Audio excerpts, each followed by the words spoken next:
So the community house opened in 1975, and it was a time of great strife in Forest Hills. The community house opened up in a new building that was low and moderate income housing, and the plan to build that housing had really torn the community apart. There were many who feared it was going to bring crime into the neighborhood. There was a heavy racial component to the opposition. And it was a moment when there was an enormous need to bring the community together. There were many strong voices that did not want this to happen, but there were even more positive voices that advocated for us. And I was a member of a synagogue. I grew up at a synagogue where my rabbi, Rabbi Ben Sion Boxer, stood out by standing on the principle that we have to support, not oppose this. And it was something that was a brave and courageous thing to do, and for me was an object lesson in what it means to be a leader. It's very important that the original board was made up of people from the neighborhood and people from the housing. All voices were going to be heard. The result of that was that people got to know each other. So we became real neighbors. From the ashes of that conflict, something extraordinary was born. A new organization to provide social services and leadership development to residents, new and old.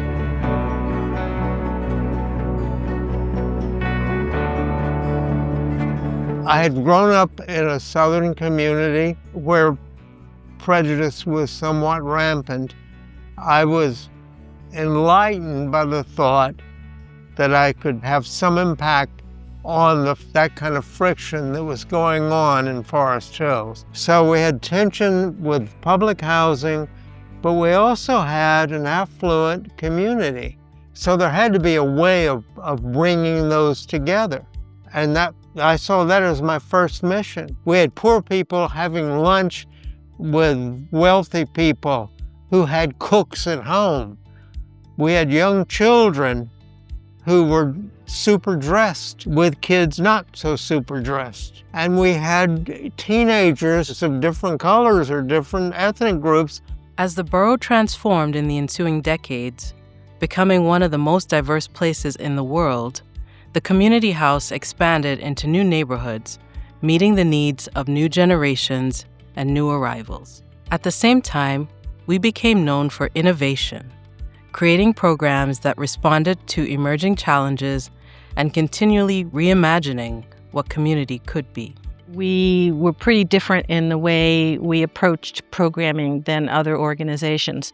We grew our programs out of needs in the community as opposed to sort of chasing money. And there's so much that happened in that period of time, that was special and different. I mean, there was hotspots. There was the Center for Gay Seniors. There was the girls program. Oh my God, the Access for Young Women. Training young people to work with homebound seniors. The Homeless Families Project.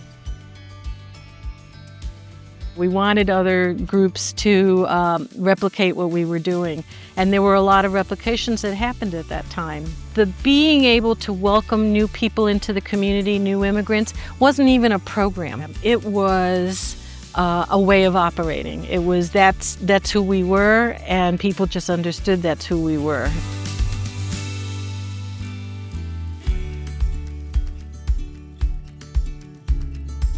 Queens is a very different place than it was 50 years ago, and families are facing different challenges, but the mission and vision and the work of Queens Community House remains the same. Queens Community House now serves almost 30,000 people every year in our network of more than 40 program locations in 15 Queens neighborhoods. We're always innovating, always trying to be ahead of the curve, to come up with new ways of weaving our programs together to better respond to the complicated challenges that our families are facing. My connection to the community house started as a teen, as a summer youth worker. It's full circle for me. Now I'm a director over at Palmanock Community Center. What we're working to do in Palmanock is the same thing that we did 50 years ago here at Forest Hills. Make this a second home for people.